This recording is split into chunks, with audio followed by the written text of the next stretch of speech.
আমার কথাগুলো শোনার জন্য আপনাকে স্বাগতম। বিএনপির হাত ধরেই কি আওয়ামী লীগ বাংলাদেশের রাজনীতিতে নতুন করে প্রতিষ্ঠিত হতে পারবে, বা বিএনপি কি আওয়ামী লীগের সঙ্গে বা বাংলাদেশের রাজনীতিতে আওয়ামী লীগকে পুনরায় প্রতিষ্ঠিত করার জন্য চেষ্টা করতেছে? এই বিষয়ে আমি এই ভিডিওতে আমার বিশ্লেষণ জানাবো। বিএনপি এবং আওয়ামী লীগ বাংলাদেশের রাজনীতিতে প্রতিপক্ষ হিসেবেই পরিচিত। আওয়ামী লীগের দীর্ঘ 15 বছরের শাসন আমলে সবচেয়ে নির্যাতিত ও জুলুমের শিকার হওয়া রাজনৈতিক দল বিএনপি। এই বিএনপি আওয়ামী লীগের সঙ্গে কখনো কি আপোষ করতে পারে?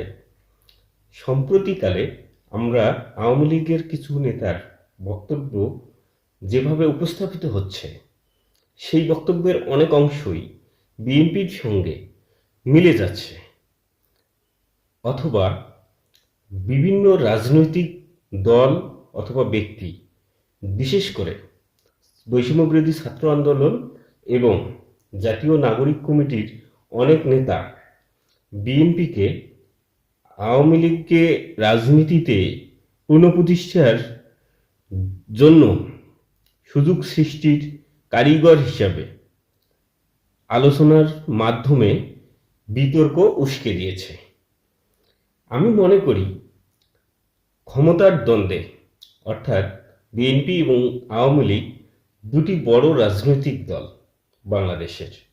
এই রাজনৈতিক দল দুটি সবসময়ই একে অপরের প্রতিদ্বন্দ্বী হিসাবে বিবেচিত, এবং বাংলাদেশের রাজনীতিতে এই রাজনৈতিক দল দুটি তাদের ক্ষমতার লড়াইয়ে একে অপরের সঙ্গে সবসময় মুখোমুখি অবস্থানে দাঁড়িয়েছিল। আমরা যদি শেখ হাসিনার দীর্ঘ 15 বছরের শাসনামল দেখি, এই শাসনামলে সবচেয়ে নির্যাতিত, সবচেয়ে জুলুমের শিকার হওয়া, অন্যায় অত্যাচারে জর্জরিত হওয়া এবং বিএনপির নেতাকর্মীদের প্রতি যে নিষ্ঠুর আচরণ করা হয়েছে, তা আওয়ামী লীগের নেতৃবৃন্দ করেছে। দল হিসেবে আওয়ামী লীগ বাংলাদেশের রাজনীতিতে জাতিকে বিভক্ত করার মাধ্যমে, মুক্তিযোদ্ধার চেতনার নামে এবং বিভিন্নভাবে জাতিকে বিভক্ত করেছে। বিএনপির সঙ্গে আওয়ামী লীগের রাজনীতিক যে প্রতিযোগিতা ও প্রতিদ্বন্দ্বিতা রয়েছে, তা চিরকালই বিদ্যমান থাকবে। কখনো এই দুইটি দল একে অপরের সঙ্গে আলোচনা বা অন্য কোনো ইস্যুতে একমত হবে, এই বিষয়টি খুবই নগণ্য এবং হওয়ার সম্ভাবনা অনেকখানি কম।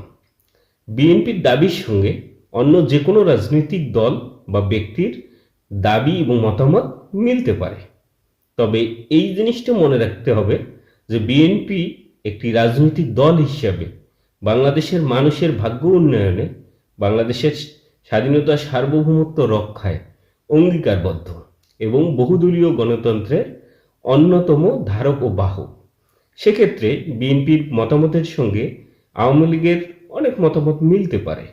তাই বলি বাংলাদেশের রাজনীতিতে আবার নতুন করে বিএনপি আওয়ামী লীগকে পুনঃপ্রতিষ্ঠার সুযোগ করে দিবে, এই বিষয়টি জনগণ মানতে নারাজ।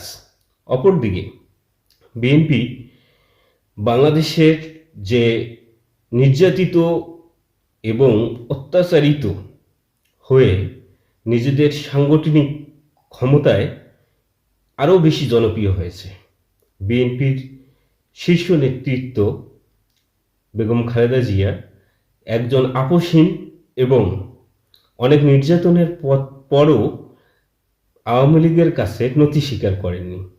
তিনি তার আপোষহীনতার যে স্বভাব, সেটি বজায় রেখেছেন। এতে তার জনপ্রিয়তা আগের চেয়ে অনেক গুণ বেশি বৃদ্ধি পেয়েছে। বাংলাদেশের সম্মানিত এবং আপোষহীন নেত্রী হিসেবেই তিনি ব্যাপক পরিচিতি লাভ করেছেন। জেল জুলুমের পরও তিনি আওয়ামী লীগের সঙ্গে কোনো আপোষ করেননি। তার দীর্ঘ জেল জীবন, অসুস্থতা এসব বিষয়ের উপর নির্ভর করেও তিনি তার লক্ষ্য এবং ব্যক্তিত্বে অটল ছিলেন। আমার কাছে মনে হয় বিএনপি আওয়ামী লীগকে বাংলাদেশের রাজনীতিতে পুনঃপ্রতিষ্ঠিত করতে চাবে, এই ধারণাটি সম্পূর্ণ ভ্রান্ত এবং অমূলক। বিএনপির সঙ্গে বা বিএনপির মতের সঙ্গে অন্য যে কেউ মত মিলাতেই পারে, এটা স্বাভাবিক একটা বিষয়। এর জন্য বিএনপিকে দায়ী করা বা বিএনপির কঠোর সমালোচনা করা আমার কাছে মনে হয় না যে এটা যুক্তিযুক্ত হবে। বিএনপি রাজনীতিতে অনেক অভিজ্ঞ এবং সুসংগঠিত। সেই ক্ষেত্রে বিএনপি তার নীতি নির্ধারণীয় ডিসিশন নিয়ে তার কর্মপরিকল্পনা নির্ধারণ করে। বিএনপি বাংলাদেশের সাধারণ মানুষের ভাগ্য উন্নয়নের রাজনীতি করে। এক্ষেত্রে আওয়ামী লীগের সঙ্গে বিএনপির অনেক বিষয়ে তফাৎ রয়েছে। যেমন আওয়ামী লীগ বাংলাদেশে দীর্ঘ 15 বছর একটি স্বৈরাচারী শাসন কায়েম করেছিল, লুটতারাশের স্বর্গরাজ্যে পরিণত করেছিল এই বাংলাদেশকে। বিএনপির সেই ধারণা থেকে বিএনপি জনগণের আশা আকাঙ্ক্ষা প্রতিফলন ঘটানোর জন্য 31 দফা প্রণয়ন করেছে এবং জনগণের আশা আকাঙ্ক্ষা এবং প্রতিফলন, জনগণ কি চায় সেটা জেনে বা বোঝার চেষ্টা করে তার দলে যে ধরনের সংস্কার প্রয়োজন সেই সংস্কারগুলো করার জন্য অঙ্গীকারবদ্ধ।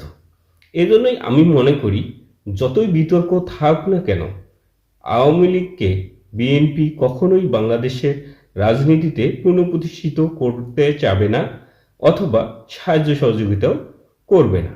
বিএনপি তার নিজের ভাবাদর্শ এবং নিজের চিন্তাভাবনা নিয়ে, অভিজ্ঞতা দিয়ে বাংলাদেশকে একটি সম্ভাবনাময়, শক্তিশালী ও সমৃদ্ধি রাষ্ট্র হিসাবে গড়ে তোলার জন্য কাজ করতেছে।